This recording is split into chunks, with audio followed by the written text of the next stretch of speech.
안녕하세요. 미스터 논란입니다. 2022 카타르 월드컵 소식 전달해드립니다. 그 어느 쪽을 응원하고 싶지도 않았던 경기, 일본과 크로아티아의 경기가 펼쳐졌습니다. 소속팀 토트넘에선 손흥민의 억제기인 페리시치의 국가인 크로아티아, 그리고 한국과 함께 아시아 팀들 중 큰 주목을 받고 있는 일본의 경기. 여러분들은 둘 중 누구를 응원하셨나요? 분명한 건 그 어느 쪽이 올라오더라도 한국과 만나면 정말 꼭 이기고 싶은 팀들인데요. 결국 두 팀의 경기의 정규 시간인 90분은 1대1로 승부가 기울지 않으면서 연장으로 이어졌고, 연장전에서도 끝나지 않은 경기는 결국 크로아티아의 페널티킥 엔딩으로 끝났습니다. 경기 도중 BBC 해설진들은 심지어 한일전까지 예상하는 상황도 벌어졌었는데, 이게 무슨 상황인지 바로 들어가 보시죠. BBC는 일본을 두고 지속적으로 나아지고 있다며 26명 중 19명이 유럽파임을 강조했습니다. 이미 전문가들은 일본과 크로아티아의 8강 진출 확률 거의 비슷하다고 예측한 바가 있기 때문에 누가 이겨도 이변이라 하기는 어려운 경기였는데요. 전반 7분 페리시치는 토미야스의 실수로 가져오게 된 기회를 날려버리는 상황으로 일단 일본을 위협하는 모습이었습니다.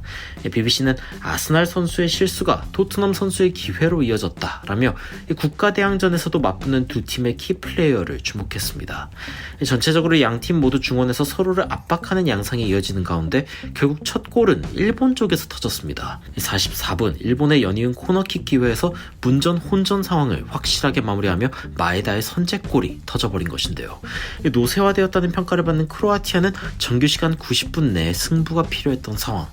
과거 맨유의 키퍼였고 현재 해설인 피터 슈마이켈은 일본이 1대0으로 앞선 상황에서 어떤 경기를 보일지 기대된다고 이야기하며 이번 경기 처음으로 선제골로 앞서가는 일본의 경기 운영에 대해 궁금해했는데요. 드디어 언더독의 반란이 시작되는 것인지 여태껏 강팀의 연승을 바라보던 축구팬들은 되려 이변을 기대하는 분위기가 형성되었습니다. 그런데 페리시치가 나타났습니다. 후반 10분 크로스를 마무리 지은 페리시치는 팀의 8강 진출 희망을 살렸는데요. BBC는 아무것도 없었는데 골이 생겼다라며 페리시치의 헤더에 놀라움을 표현했습니다. 이로써 페리시치는 월드컵 대회에서 크로아티아 역대 최다 득점자로 6골째를 기록하게 되었습니다. 물론 과거 크로아티아에서 뛰던 다보르 슈케르의 6골과 동률인 상황이라 공동 1위 득점자라서 후반 13분 페리시치가 욕심을 내보면서 돌파 후 득점해보려 한 장면이 이해가 갑니다.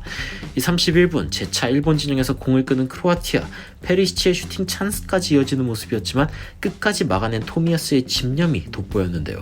BBC는 또 토트넘과 아스날의 대결이라며 토미야스와 페리시치의 대결을 조명했습니다. 게다가 BBC는 이런 상황에서 한국과 일본의 대결까지 벌어진다면 놀라울 것이라고 전하며 한국의 8강 진출도 상상해보는 모습이었는데요. 한일전의 치열함에 대해서도 영국 축구팬들은 북런던 더비급이라는 이야기를 들은 바 있기 때문에 영국 현지 언론도 한일전 8강을 상상해본 모습입니다. 분명한 건 한국과 브라질의 승자는 이 연장전으로 체력적으로 힘들어진 팀을 상대할 수 있는 절호의 기회가 왔다는 것. 정말 한국의 8강 진출을 더더욱 바라게 되는 그런 상황이 터져버린 것인데요. 그런데 심지어 두 팀 모두 연장전 승부를 피하며 페널티킥을 노리는 듯한 조심스러운 양상이 이어졌고, BBC는 그게 좋은 아이디어일까요? 라며 두 팀의 조심스러움에 의아함을 표현했습니다. 크로아티아는 모드리치, 페리시치 등을 빼면서 연이은 교체로 연장전 안에 경기를 끝내려는 모습을 보여주긴 했지만 이마저 작전대로 되진 않았는데요. 결국 페널티킥으로 이어진 두 팀의 승부. 그런데 일본의 첫 키커인 미나미노부터 바로 실축을 기록해버린 상황, 일본의 두 번째 키커인 미토마까지 페널티킥을 성공시키지 못한 상황에서 일본의 승리는 멀어지는 듯 싶었습니다. 하지만 크로아티아의 세 번째 키커 마르코 리바야의 실축이 이어지면서 일본의 8강 희망이 살아나나 싶었지만 결국 일본의 주장 요시다까지 실축하면서 일본은 4개 페널티 중 3개를 못 넣고 8강 진출에 실패하게 되었습니다. 크로아티아의 리바코비치 키퍼가 그야말로 영웅이 되어버린 이번 경기 막판. 저는 그 어느 팀도 응원하진 않았지만 막상 일본이 떨어지니 좀 서운하긴 한데요. 여하튼 연장까지 가버린 크로아티아, 8강 상대는 브라질과 한국전의 승리팀일 텐데 한국이 크로아티아를 상대하는 상황이 좀 터졌으면 좋겠다는 생각이 듭니다. BBC는 일본 승리, 브라질 승리를 예상했지만 일단은 크로아티아가 승리하며 BBC의 예측이 벌써 틀린 상황. 이 BBC의 한국 브라질전 예측도 틀렸기를 바라며 다가오는 경기 기대해보도록 하겠습니다. 손흥민 페리시치의 토트넘 더비가 터지기를 바라며 이상 놀라운 논란의 미스터 논란이었습니다. 감사합니다.